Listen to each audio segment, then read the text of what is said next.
Hello, I'm Terry Roberts, Music Director of the Florence Symphony Orchestra. I'd like to talk to you about our next concert, February the 14th, Valentine's Day.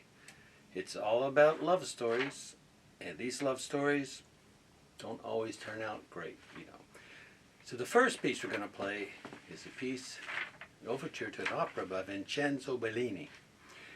It is a Romeo and Juliet, but it's not really Romeo and Juliet by Shakespeare. I have to read this name. It's called I Capuletti e I Montecchi. So, these are basically two rival political families. Whereas Shakespeare's Romeo and Juliet was houses alike in dignity, right? But they just didn't get along. And in this case, this is based on a play written by Luigi Scivola. I have to read these because I'm not always good at my Italian. So this begins, this overture, with this huge, ominous thing. Let's listen to a bit.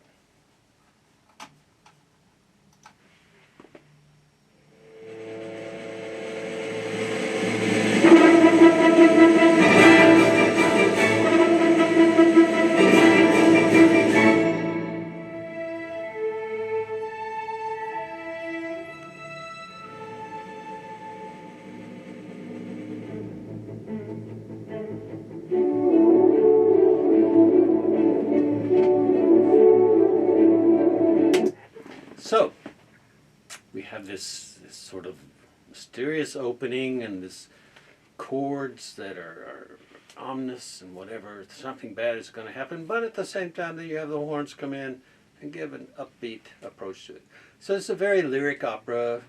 It's from the 19th century opera tradition like Verdi, Donizetti, all these other brilliant Italian composers. So we begin with that overture, right?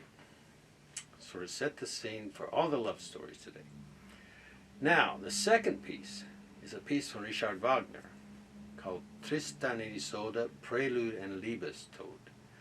Prelude is like an overture, and Liebestod comes at the very end of the opera, where Isolde, the woman, sings, it's called Love Death, basically sings, laments Tristan's passing, right? So this particular opera is actually based on a 12th century sort of Irish story. Now Tristan was supposed to bring Isolde to his boss, King Mark. In the meantime, on the voyage, they drank this love potion, fell in love and everything. Of course, that just doesn't work, as we know. King Mark had him assassinated. So Tristan goes off to his, and dies after he's stabbed, off to his castle. Isolde finds this out and decides, in the famous last aria, that to be together it would be better to be dead, like Tristan, to be together in death. So it's the same old story. I hate to sort of generalize. But the good thing about this opera, the very interesting thing about this opera, is the chromaticism that Wagner uses. And by chromaticism, I mean there's never one set key or one set tonality. So we start off with this very simple four-note motif, if you will, from the cellos.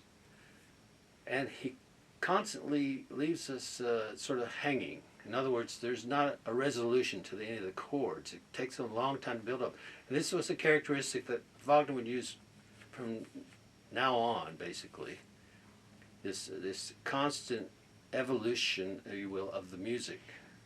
So let's listen a bit in the beginning. You can hear it.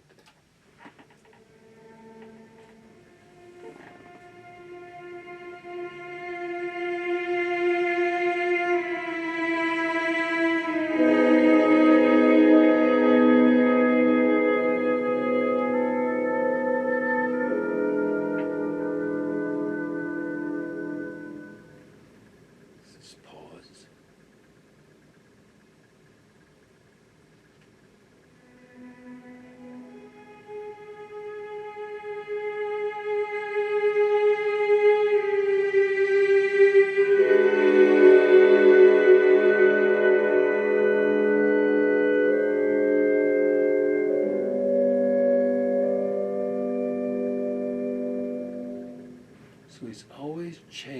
changing the key.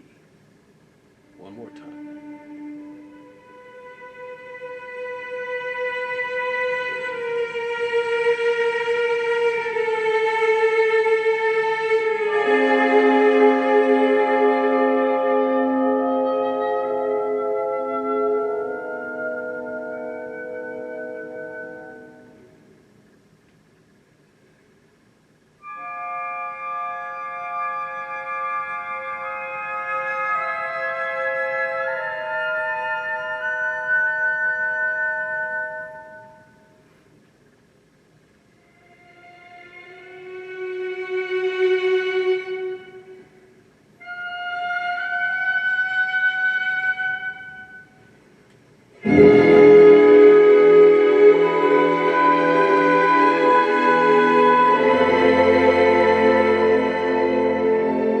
So we have this constant buildup, this sort of a tension, if you will.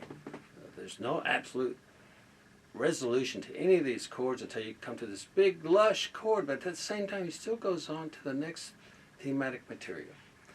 So the whole opera is based on this, so that it's constantly moving forward. It's a good thing because this opera is about 4 hours long. Okay, but it is beautiful, the whole opera. I've performed it, seen it many times. It's a great opera, and this is beautiful music. I will say that this particular concert, we do not have a soloist per se, but as you can hear from just these little snippets, the orchestra, each section has something important to do. And in the second half of the program, we'll talk about Swan Lake Suite, and of course West Side Story. Everyone knows that love story. So I'll talk to you on the next video about the second half of the program. Thank you.